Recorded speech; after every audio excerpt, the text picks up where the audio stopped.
जम्मू कश्मीर के अखनूर सेक्टर में पाकिस्तान की बड़ी साजिश बेनकाब हो गई। पाकिस्तान की सेना की मदद से कई आतंकी घुसपैठ की कोशिश कर रहे थे, लेकिन सेना ने घुसपैठ की कोशिश को नाकाम कर दिया।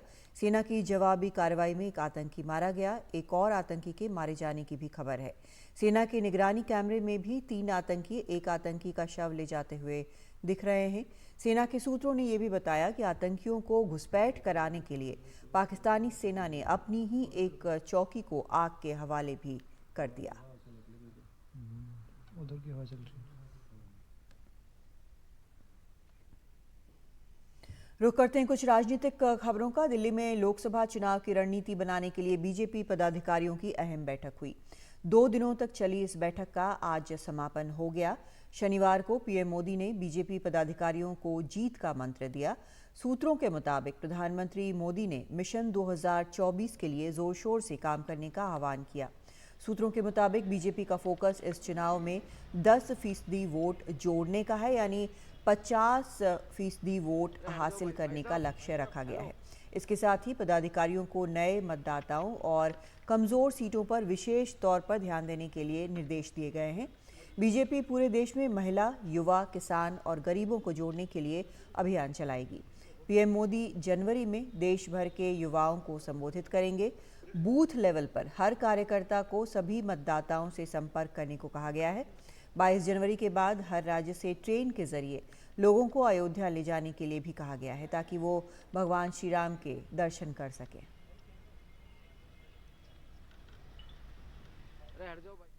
सूत्रों के मुताबिक 10% वोट जोड़ने की योजना तैयार हो गई है। नए मतदाताओं को जोड़ने पर फोकस है। युवा मतदाताओं के लिए देश भर में अभियान चलेंगे। महिला, गरीब, युवा, किसान वर्ग पर फोकस होगा। पीएम ने मिशन 2024 के लिए कमर कसने को कहा। जनवरी में देश भर के युवाओं को पीएम संबोधित भी करेंगे। और विपक्ष के विरोध को बीजेपी मुद्दा बनाएगी। सूत्रों के मुताबिक आरएसएस वीएचपी के कार्यक्रमों में पूरी ताकत से जुटने को कहा गया है। राम मंदिर को लेकर पार्टी की कोशिशें जन जन तक पहुंचाने के लिए भी इस बैठक में कहा गया। सरकार ने जो कदम उठाए उनकी बुकलेट अपने अपने क्षेत्र में बांटे, ऐसा उन्हें निर्देश दिया गया है। विपक्ष ने राम मंदिर को रोकने के लिए जो किया उसे भी जनता को बताएं, ये भी इस बैठक में निर्देश दिया गया है। और इस बैठक पर और जानकारी दे रहे हैं हमारे सहयोगी रवीश रंजन शुक्ला। लोकसभा चुनाव की तैयारियों के मद्देनजर शुक्रवार को शाम को तकरीबन 5:30 बजे से बीजेपी के मुख्यालय में राष्ट्रीय पदाधिकारियों की जो बैठक है वो शुरू हुई और ये मैराथन बैठक शनिवार को शाम को 5 बजे खत्म हुई। इस बैठक में पहले शुक्रवार की अगर हम बात करें तो इसमें खुद प्रधानमंत्री नरेंद्र मोदी आए और राष्ट्रीय पदाधिकारियों को संबोधित भी उन्होंने किया और 3 घंटे से ज़्यादा का वक्त उन्होंने पदाधिकारियों के साथ में बिताया। नरेंद्र मोदी ने जो संबोधन दिया उसमें यही कहा कि जो केंद्र सरकार की नीतियां हैं उनको घर घर तक पहुंचाएं, सोशल मीडिया के ज़रिए भी और लोगों से खुद संपर्क करें। 4 क्षेत्रों पर उन्होंने कहा कि खास हमें फोकस करने की ज़रूरत है, उन वर्गों पर संपर्क करने की ज़रूरत है, उसमें महिलाएं, युवा, किसान और गरीब, इन तक अपनी पहुंच को जो है वो बीजेपी के कार्यकर्ताओं को बढ़ाने का आह्वान किया। उन्होंने ये भी कहा कि सोशल मीडिया पर जो केंद्र सरकार की नीतियां हैं उनको ज़्यादा से ज़्यादा आप प्रचार प्रसार करें, लोगों से ज़्यादा मिलें, केंद्र सरकार की नीतियों को बताएं। भारत सरकार ने अब तक जो सकारात्मक काम किए हैं उसकी ज़्यादा से ज़्यादा लोगों से चर्चा करें। साथ में उन्होंने कहा कि बिल्कुल निगेटिविटी या नकारात्मकता जो है वो बिल्कुल नहीं लेकर आनी है। कोई अगर नाराज़ है तो उसको मनाने की कोशिश करना है। राम मंदिर मुद्दे पर एक प्रेजेंटेशन दिया गया। राम मंदिर से जुड़ी हुई जितनी भी जानकारियां हैं उनको ये कहा गया कि आप लोगों के साथ में शेयर करिए, लोगों को बताएं कि इसमें बीजेपी का कितना बड़ा एक योगदान रहा है। साथ में तमाम सारे लाखों लोग राम मंदिर के प्राण प्रतिष्ठा जब 22 जनवरी को है उससे जुड़ेंगे तो अपने अपने क्षेत्र में बड़े बड़े स्क्रीन लगाकर, टीवी लगाकर उसका लाइव प्रसारण करवाएं। कहीं पर अगर मंदिर है तो 22 जनवरी को अपने अपने क्षेत्र के मंदिरों में पूजा पाठ, पूजा अर्चना करवाएं। तो एक राम मंदिर प्राण प्रतिष्ठा के जरिए ज़्यादा से ज़्यादा लोगों तक बीजेपी के कार्यकर्ता पहुँचें, उन जानकारी साझा करें। अमित शाह जी ने भी आज संबोधन दिया। तमाम सारे कार्यकर्ताओं जो राष्ट्रीय पदाधिकारी हैं उनको संबोधित करते हुए उन्होंने कहा कि माइक्रो जो मैनेजमेंट होता है बूथ का, यानी हर बूथ पे कितने मतदाता हैं, उनका बाकायदा नाम, पता, फ़ोन नंबर, उनके घर घर तक पहुँचें। बैठक में अभी जो आधुनिक भारत संकल्प यात्रा निकल रही है उसकी भी समीक्षा की और सबसे खास बात रही कि जो 5 राज्यों की चुनावी समीक्षा इस बैठक में की गई। साथ में जेपी नड्डा ने जो अध्यक्ष हैं उन्होंने एक बहुत महत्वपूर्ण बात कही। उन्होंने कही कि पिछले बार लोकसभा चुनाव में कुल 22 करोड़ वोट मिले थे, तो उस 22 करोड़ वोट से बढ़कर इस बार उनका 35 करोड़ वोटों का लक्ष्य है। तो ये लक्ष्य दिया गया है, राष्ट्रीय पदाधिकारियों को रणनीति बताई गई है। अब ये राष्ट्रीय पदाधिकारी अपने अपने क्षेत्रों में जाएंगे तो अपने कार्यकर्ताओं को भी ये सारी चीज़ें बताएंगे। बीजेपी की जो लोकसभा चुनाव की तैयारी है वो शुरू हो चुकी है और इस बैठक के ज़रिए कार्यकर्ताओं के अंदर कहीं ना कहीं आत्मविश्वास भी भरा गया है। दिल्ली के बीजेपी मुख्यालय से संजय कौशिक के साथ रवीश रंजन शुक्ला, एनडीटीवी इंडिया। और बीजेपी पदाधिकारियों की इस अहम बैठक पर रवीश रंजन शुक्ला ने बात की ओडिशा बीजेपी के अध्यक्ष मनमोहन सामल से। ओडिशा के प्रदेश अध्यक्ष हैं हमारे साथ में मनमोहन मामल जी और राष्ट्रीय पदाधिकारियों के बैठक में थे वहाँ पे। सर, क्या उम्मीद की जा रही थी कि लोकसभा चुनाव में मोदी जी गुरु मंत्र देंगे, कुछ बताएंगे कि आखिर इस चुनाव की तैयारी कैसे किया जाए, क्या कुछ कहा प्रधानमंत्री ने? उपस्थित थे, सबको सब ऑब्जर्व कर रहे थे, सबका बात सुन रहे थे और इनका कहना था कि जो जो आपका जैसे हमने चुनाव में अच्छा प्रदर्शन करेंगे, सब लगेंगे काम में। बस रूटीन जो है पार्ट ऑफ द हमारा स्ट्रेटेजी है, जो कार्य पद्धति है, जो व्यवस्था है, चुनाव में जो अनुभव है, इसको आधार करके चुनाव लड़ना है और जीतना है। आम जनता के पास जो जो हम कमिटमेंट किए थे वो पूरा किए और आज मोदी जी का ऊपर जो बात की है, आज हम नैतिक साहस के साथ बोल सकते हैं। गांव में जाके हमने 10 करोड़ गरीब बहन को हमने उज्ज्वला गैस दिए, हमने खाद्य सुरक्षा में गरीब अन्न योजना में 80 करोड़ लोग को हमने दिए, कोरोना को सही मुकाबला किए, सामना किए। जितना हमने जो फ्रंट में कृषि एग्रीकल्चर इंश्योरेंस में हमने जो किए, हमने प्रीमियम कम किए और ज़्यादा क्लेम दे रहे हैं। 33% होने से भी क्लेम मिलेगा। ये जो रिवोल्यूशनरी चेंज भारतमाला प्रोजेक्ट, हमने रेलवे में जो रिवोल्यूशन किए, जितना गांव कॉमन आदमी के लिए जो काम हम किए थे, बात किए थे, गरीब का सरकार है। गरीब का सरकार आज हम 1, 2, 3, 5, 50 काम गिना सकते हैं सबको। अच्छा सर, आज गृह मंत्री जी का भी संबोधन रहा, उसमें उन्होंने क्या कुछ बताया आप लोगों को? क्या कुछ बताइए? वही वो तो रूटीन बैठक है, जैसा वो ऑब्जर्व किए और बताए। सबको लगना चाहिए, state to state, parliament to parliament, जो जहाँ स्थिति है इसको देख के हमको हमारा गौरव है कि हमारे पास एक प्रधानमंत्री मिले जो आज सबसे पॉपुलर प्रधानमंत्री है, विश्व का सबसे बड़ा पार्टी बीजेपी है। और हमने जो काम कर रहे हैं वो तो सब जो पार्टी का सबने हमने मोरल वैल्यू के साथ बोल सकते हैं कि हमने एक अच्छा सही पे प्राइम मिनिस्टर पाए, इनका लीडरशिप चुनाव लड़ रहे हैं और इसको लेके हम लड़ेंगे चुनाव। राम मंदिर पर सर क्या कुछ प्रेजेंटेशन में कहा गया? राम मंदिर तो राम मंदिर प्रतिष्ठा होगा। सब मंदिर में हमारा जो है निमंत्रण सबको जाएंगे, लेकिन 22 तारीख के बाद सब जाएंगे दर्शन करने के लिए, प्रतिष्ठा होगा, साधु संत उपस्थित रहेंगे। शुक्रिया सर बात करने के लिए। कांग्रेस ने 2024 के लोकसभा चुनाव से पहले संगठन में बड़ा फेरबदल किया है। प्रियंका गांधी से उत्तर प्रदेश कांग्रेस का प्रभार वापस ले लिया गया है। हालांकि वो महासचिव बनी रहेंगी। प्रियंका गांधी की जगह अविनाश पांडे को उत्तर प्रदेश कांग्रेस का प्रभारी बनाया गया है। लंबे वक्त बाद आखिरकार सचिन पायलट को भी बड़ी जिम्मेदारी दी गई। पायलट को छत्तीसगढ़ कांग्रेस का प्रभारी महासचिव बनाया गया है। इससे पहले शनिवार को कांग्रेस ने लोकसभा चुनाव के लिए मैनिफेस्टो कमेटी का गठन किया। पूर्व वित्त मंत्री पी चिदम्बरम को कमेटी का अध्यक्ष बनाया गया है। और इस पर और जानकारी दे रहे हैं हमारे सहयोगी प्रशांत। 3 दिसंबर को जिन 5 राज्यों के विधानसभा चुनाव के नतीजे आए थे उनमें राजस्थान, मध्य प्रदेश और छत्तीसगढ़ में पार्टी को बड़ी हार का सामना करना पड़ा था और उसके बाद ये अटकलें लग रही थी कि कांग्रेस अध्यक्ष मल्लिकार्जुन खड़गे पार्टी संगठन में बड़ा फेरबदल करेंगे। आज वो फेरबदल किया गया है, कुछ बड़े आमूल-चूल परिवर्तन किए गए हैं, बड़े बदलाव किए गए हैं। उनमें सबसे बड़ा बदलाव ये है कि जो अटकलें लग रही थी कि सचिन पायलट राजस्थान में जो पार्टी को हार हुई उसके बाद उन्हें कौन सी जिम्मेदारी दी जाएगी, क्या उन्हें वहाँ का अध्यक्ष बनाया जाएगा। अब सचिन पायलट को पार्टी महासचिव बनाया गया है और उन्हें छत्तीसगढ़ की जिम्मेदारी दी गई है, छत्तीसगढ़ का प्रभारी बनाया गया है। छत्तीसगढ़ में जो अब तक काम देखती थी कुमारी शैलजा, उन्हें उत्तराखंड शिफ्ट कर दिया गया है।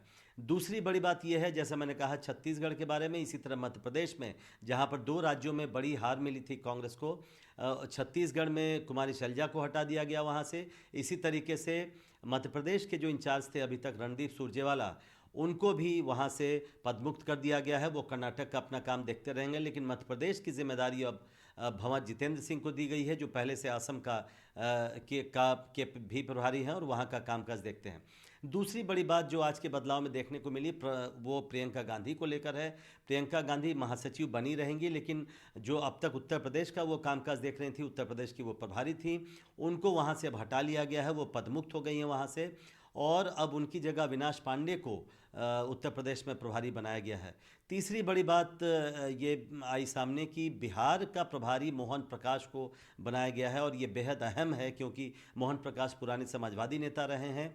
वो किसी ज़माने में जेडीयू में भी हुआ करते थे और इसलिए ये माना जा रहा है कि अभी आने वाले दिनों में जो बिहार में सीट शेयरिंग पर बातचीत होनी है आरजेडी और जेडीयू से, उसके मद्देनज़र ये अपॉइंटमेंट बेहद अहम है। इसी तरीके से कुछ बड़े राज्यों में रमेश चन्नीथला को महाराष्ट्र का इंचार्ज बनाया गया है। जयराम रमेश कम्युनिकेशन डिपार्टमेंट के इंचार्ज बने रहेंगे। इसी तरह केसी वेणुगोपाल संगठन महासचिव बने रहेंगे। तो कुछ बड़े बदलाव किए गए हैं। कांग्रेस अध्यक्ष का जो दफ्तर है उसमें नासिर हुसैन जो सांसद हैं उनको अटैच किया गया है और प्रणव झा को भी जो पहले से कांग्रेस अध्यक्ष के कार्यालय में हैं उनको भी कम्युनिकेशन का इंचार्ज बनाया गया है। तो जो 3 राज्यों में हार मिली और लोकसभा चुनाव जो आने वाले हैं उन सभी को देखते हुए एक तरह से तैयारी की जा रही है कांग्रेस पार्टी की तरफ से और उसी तैयारी का हिस्सा है जो आज संगठन में फेरबदल किया गया है, जिसमें कुछ नए चेहरों को लाया गया है, जैसे सचिन पायलट को बनाया गया महासचिव और पुराने जिन राज्यों में हार हुई है कांग्रेस को वहाँ भी कुछ करेक्टिव स्टेप्स उठाए गए हैं। नई दिल्ली से प्रशांत, एनडीटीवी इंडिया।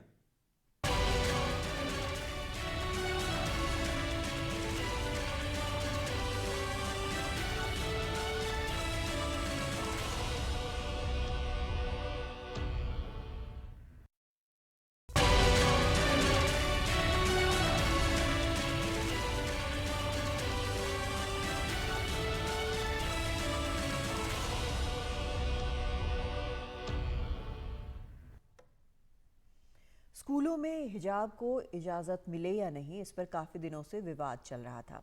कल एक सवाल के जवाब में कर्नाटक के मुख्यमंत्री सिद्धारमैया ने कहा था कि उन्होंने राज्य के स्कूलों में हिजाब पर पाबंदी हटाने के आदेश दिए हैं, लेकिन एक दिन बाद ही उन्होंने अपना रुख बदलते हुए कहा कि इस मामले पर सरकारी अफसरों के साथ विचार विमर्श करके फैसला लिया जाएगा।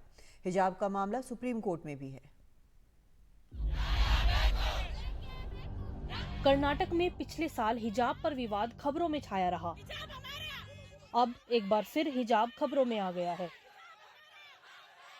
एक दिन पहले मुख्यमंत्री सिद्धारमैया ने साफ कहा था उन्होंने हिजाब पर लगी पाबंदी हटाने के आदेश दिए हैं। हिजाब पर कोई पाबंदी नहीं है, हिजाब पहने जा सकते हैं। मैंने पाबंदी का आदेश वापस देने को कहा है। कपड़े और खाने की पसंद आपकी अपनी है।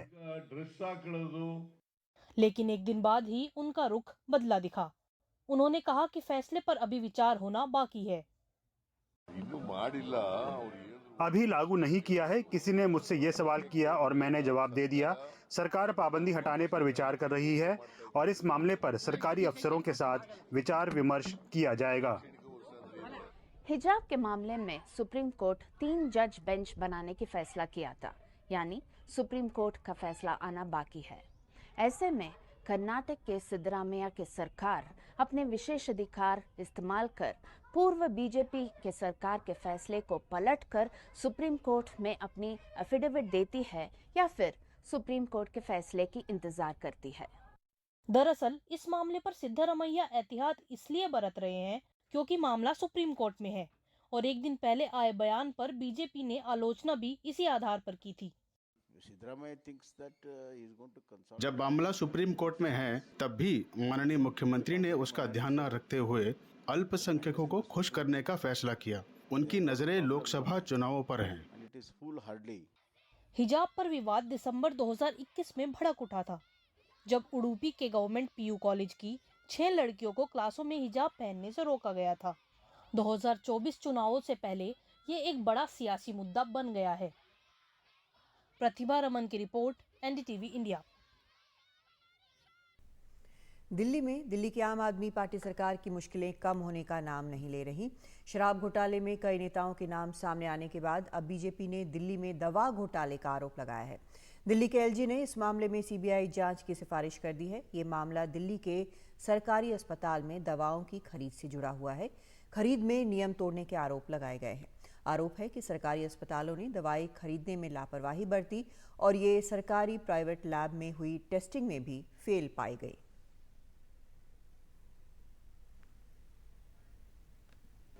दिल्ली सरकार में दी जा रही जो दवाएं हैं उनके जब सैंपल लिए गए और फिर उनको जांच में भेजा गया तो 10% से ज़्यादा जो सैंपल हैं वो फेल हुए और उसके बिना पर जो दिल्ली के उपराज्यपाल हैं उन्होंने अब उस रिपोर्ट के आधार पर सीबीआई जांच की सिफारिश की है। आज दिल्ली बीजेपी ने भी इस मुद्दे पर प्रेस कॉन्फ्रेंस की है। इस मामले पर बातचीत करने के लिए हमारे साथ में बीजेपी के सांसद मनोज तिवारी जी हैं। मनोज जी, ये क्या आखिर मामला है और केवल 10% सैंपल फेल हुए हैं, तो आपका कहना है ये बहुत बड़ा कोई घोटाला है? 5 कंपनियों के दवा कंपनियों के सैंपल फेल हुए हैं। अब 5 कंपनियों के अगर सैंपल फेल हो जाते हैं और उन्हीं 5 कंपनियों से आम आदमी पार्टी का विशेष डील है। अच्छा, उन्हीं से मैक्सिमम दवाएं ली जा रही हैं। अच्छा, तो आप सोचिए, जिस दिल्ली का ये दवाइयों और हेल्थ का बजट 15,000 करोड़ से प्लस का हो, वहाँ अगर 5-5 कंपनियों के सैंपल फेल हो रहे हैं तो ये कितना बड़ा घोटाला दिखता है और जान से खिलवाड़। ये घोटाला शराब घोटाले से भी बड़ा हो सकता है रवीश जी। मुझे लगता है कि जैसे इन लोगों को पैसा कमाने की ऐसी हवस है कि नकली दवाइयाँ भी बांट दे रहे हैं, नकली दवाइयाँ खरीद रहे हैं, क्योंकि सरकारी अस्पतालों में तो दवाइयाँ भी मिलती हैं, या तो कम दाम पे मिलती हैं या तो फ्री मिलती हैं, लेकिन फ्री के नाम पे आप नकली दवा परोस दें। अब इनसे कितनों का नुकसान हुआ, ये सब जांच का विषय है। इसलिए मैं मानता हूँ कि ये अरविंद केजरीवाल जी का जो अभी तक परिचय था कि नकली व्यक्तित्व है यार, ये नकली वादे करते हैं यार, अब पता चल रहा है नकली दवाइयाँ भी बेचते हैं, नकली दवाइयाँ बांटते हैं। तो इसकी हम लोगों ने मांग की है आज कि धन्यवाद एलजी महोदय को, कड़ी जांच हो और जो भी दोषी हो उनको बख्शा न जाए, और जब तक जांच पूरा न हो तब तक स्वास्थ्य मंत्री को सस्पेंड करना चाहिए ताकि वो जांच को बाधित न कर पाए। शुक्रिया बात करने के लिए। तो जल बोर्ड घोटाला, शराब घोटाला और अब जो है वो सरकारी अस्पतालों में सप्लाई होने वाली दवाओं के सैंपल फेल हुए हैं। बीजेपी का आरोप है कि ये भी एक बहुत बड़ा घोटाला है। दिल्ली से संजय कौशिक के साथ रवीश रंजन शुक्ला, एनडीटीवी इंडिया। भाई अगर अब आप ये कहें कि मैं दवाई उठा के मैं खुद जो है उसको टेस्ट करूं, भाई मेरे पास तो टेस्टिंग के इक्विपमेंट भी नहीं है, मैं तो नहीं कर सकता है काम। मैं तो डायरेक्शन दे सकता हूं, मौखिक दे सकता हूं, लिखित दे सकता हूं, मौखिक भी दे दी, लिखित भी दे दी, और ये बता सकता हूं कि ये अधिकारी काम नहीं कर रहे, इनके ऊपर एक्शन ले लो। आपने उन पर एक्शन भी नहीं लिया, 1 महीना हो गया, मैंने तो लिखित में दे रखा है, मुख्यमंत्री जी ने लिखित में एलजी साहब को दे रखा है। एलजी साहब कार्रवाई नहीं करना चाहते, अब कर ले, अभी भी कोई रोक नहीं है। अगर गलत दवाइयां आ रही हैं, आप कह रहे हैं लोगों की जिंदगी से खिलवाड़ हो रहा है, तो वो आदमी अपनी कुर्सी पे क्यों बैठा हुआ है? उसको तो हटा दिया जाना चाहिए था। मोटिवेशनल स्पीकर विवेक बिंद्रा के खिलाफ घरेलू हिंसा के मामले में केस दर्ज कर लिया गया है। विवेक बिंद्रा पर आरोप है कि उन्होंने अपनी पत्नी के साथ मारपीट की। विवेक बिंद्रा बड़ा बिजनेस प्राइवेट लिमिटेड के सीईओ हैं और लोगों को मार्केटिंग और बिजनेस के गुर सिखाते हैं। ये हैं जाने माने मोटिवेशनल स्पीकर विवेक बिंद्रा, जो नोएडा में 7 दिसंबर की सुबह तड़के अपनी पत्नी के साथ मारपीट कर रहे हैं। शुरुआत में नोएडा पुलिस ने इस पर कोई कार्रवाई नहीं की, लेकिन वीडियो वायरल हुआ तो विवेक की पत्नी के भाई वैभव क्वात्रा की शिकायत पर मारपीट और धमकी देने का केस दर्ज किया गया। एक व्यक्ति के द्वारा थाना 126 पर एक प्रार्थना पत्र दिया गया, जिसमें उसके द्वारा बताया गया कि उसके बहन की शादी विवेक बिंद्रा नाम के एक व्यक्ति जो कि सुपरनोवा में रहते हैं उनके साथ हुई थी एवं उनके द्वारा उनकी बहन के साथ यानी अपनी पत्नी के साथ मारपीट की गई। इस संबंध में थाना 126 पर सुसंगत धाराओं में अभियोग पंजीकृत किया गया। आवश्यक वैधानिक कार्रवाई की जा रही है। विवेचक के द्वारा 7 संकलन की कार्रवाई की जा रही है। विवेक की शादी बीते 6 दिसंबर को गाजियाबाद की रहने वाली यानिका से हुई थी, लेकिन अगले ही दिन सुबह तड़के विवेक का अपनी मां से झगड़ा हुआ। यानिका के मुताबिक जब वो बीच बचाव करने लगी तो विवेक ने उसे इतनी बुरी तरह पीटा कि उसके शरीर पर कई जगह चोटें आईं। मारपीट में विवेक ने यानिका का मोबाइल भी तोड़ दिया। यानिका का दिल्ली के एक अस्पताल में इलाज चल रहा है।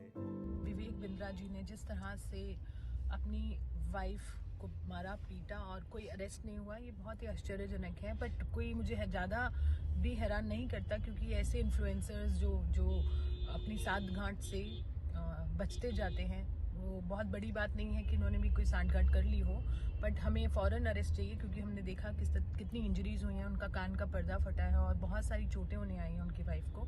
तो मुझे लगता है इमीडिएट एक्शन होना चाहिए। एक व्यक्ति के द्वारा नोएडा पुलिस के मुताबिक उन्होंने विवेक से पूछताछ की है, हालांकि उसे गिरफ्तार नहीं किया गया है। मोटिवेशनल स्पीकर विवेक बिंद्रा नोएडा की इसी आसमान छूती इमारत सुपरनोवा में रहते हैं।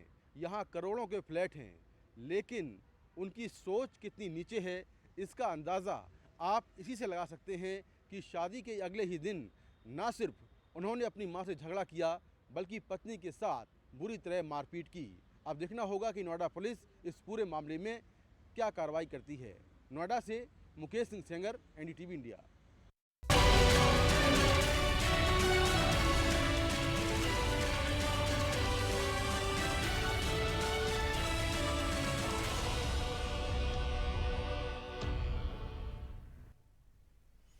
अयोध्या में रामलला के प्राण प्रतिष्ठा समारोह में प्रधानमंत्री मोदी मुख्य यजमान होंगे। 22 जनवरी को राम मंदिर का उद्घाटन होगा। प्राण प्रतिष्ठा समारोह 12:15 से 12:45 तक अभिजित मुहूर्त में होना तय हुआ है। मुख्य यजमान होने के नाते पीएम मोदी के द्वारा रामलला की प्राण प्रतिष्ठा की जाएगी।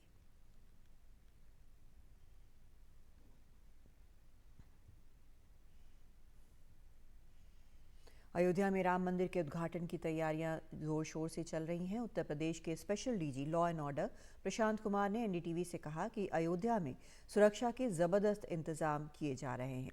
अभी से एटीएस और एसटीएफ की टीमों को तैनात कर दिया गया है। 30 दिसंबर वो तारीख है जब प्रधानमंत्री नरेंद्र मोदी अयोध्या पहुंचेंगे और अयोध्या में वो एयरपोर्ट का, रेलवे स्टेशन का उद्घाटन करेंगे और साथ ही रोड शो का भी आयोजन होगा। इसके बाद 22 जनवरी वो तारीख है जब प्राण प्रतिष्ठा का ग्रैंड इवेंट होने वाला है। और इन सब को लेकर के यूपी पुलिस की क्या तैयारी है, ये समझने के लिए मेरे साथ special DG law and order Prashant Kumar साहब हैं। सर, बड़ा दिन है 22 जनवरी और 22 जनवरी से पहले एक और बड़ा दिन आ गया 30 दिसंबर। क्या क्या तैयारियां यूपी पुलिस की? 22 तारीख को बड़ा कार्यक्रम प्रस्तावित है और उसको लेके शासन स्तर पे भी मीटिंगें हुई हैं, जिसमें विभिन्न विभागों के साथ साथ पुलिस विभाग भी मौजूद था। और चूँकि ये एक ऐतिहासिक दिन है, जिस दिन पूरे भारतवर्ष और पूरे विश्व की निगाहें अयोध्या पे होगी, ऐसे मौके पे अच्छी सुरक्षा व्यवस्था प्रदान करना ये हमारी जिम्मेदारी है और उसके लिए पूरी तैयारियां जोर शोर से चल रही है। कुछ फोर्स का व्यवस्थापन अभी से कर लिया गया है। हमारी जो स्पेशलाइज्ड यूनिट्स हैं जैसे ATS है, STF है, इनका प्लेसमेंट भी कर दिया गया है तथा अयोध्या जी और उसके आसपास के जनपदों में भी विशेष सुरक्षा व्यवस्था सुनिश्चित कराई जाएगी और वहाँ आने जाने वाले तथा रहने वाले प्रत्येक व्यक्ति के साथ हमारा इंटरेक्शन होगा और इस आयोजन की तिथि का कितना इम्पोर्टेंस है इसमें हम जन सहभागिता के लिए भी अपील कर रहे हैं। सबका सहयोग मिले और इस दौरान किसी भी अवांछनीय तत्व के द्वारा कोई गड़बड़ी न की जाए, इसके लिए भी कम्युनिटी के साथ हमारा संवाद चल रहा है। और आसपास के जनपदों में जैसे लखनऊ है, लखनऊ से भी बहुत सारे लोग उस दिन जाएंगे। 22 जनवरी की बात अगर हम करें तो, क्योंकि उस दिन आम जनों के लिए मंदिर खुला नहीं रहेगा, लेकिन जो विशिष्ट अतिथिगण इनविटेशन से आ रहे हैं उनको कोई सुविधा न हो, तथा उसके बाद जो हमारे सामान्य जनता के लिए जब वो मंदिर खुलेगा तो उसके लिए भी जो राज्य सरकार के द्वारा अनुमोदित सुरक्षा योजना है उसके तहत हम सुरक्षा व्यवस्था सुनिश्चित कराएंगे। हमारी जो SSF है, जो CSF के तर्ज पे गठित की गई, उसको वहाँ की सुरक्षा तथा जो एयरपोर्ट का उद्घाटन होना है उसकी सुरक्षा की जिम्मेदारी दी गई है। वहाँ के वरिष्ठ अधिकारी लगातार चीज़ों को देख रहे हैं तथा आवश्यक अतिरिक्त फोर्स तथा टेक्निकल असिस्टेंस अयोध्या के पुलिस प्रशासन और जिला प्रशासन को दिया जा रहा है। अरब सागर में भारत की ओर बढ़ रहे एक मर्चेंट शिप पर आज ड्रोन से हमला हुआ और फिर उसमें आग लग गई। मर्चेंट शिप के चालक दल में 20 भारतीय भी शामिल हैं। हालांकि किसी के हताहत होने की खबर नहीं है। इस हमले के बाद आग बुझ गई है और भारतीय तटरक्षक मर्चेंट जहाज MV कैम प्लूटो की ओर बढ़ रहे हैं। ये मर्चेंट शिप कच्चा तेल लेकर मंगलुरु की ओर जा रहा था।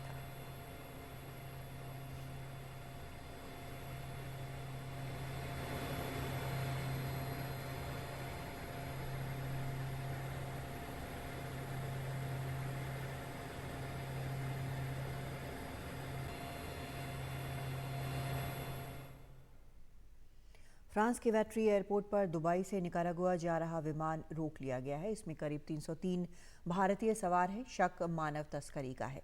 फ्रांस के भारतीय दूतावास को भी स्थिति की जानकारी दे दी गई है। भारतीय अधिकारी भी मौके पर मौजूद हैं। उन्हें यात्रियों का काउंसलर एक्सेस दिया गया है। वो स्थिति की जांच कर रहे हैं। जानकारी के मुताबिक वैट्री एयरपोर्ट पर यह विमान तेल लेने के लिए रुका। एक अज्ञात शख्स ने फ़ोन कर इसमें अवैध तरीके से अमेरिका या कनाडा घुसने के लिए तैयार यात्रियों की बात कही। पुलिस ने जहाज़ यहीं रोक लिया, जिसके बाद पूछताछ और जांच की जा रही है। 2 लोगों के हिरासत में लिए जाने की भी खबर है।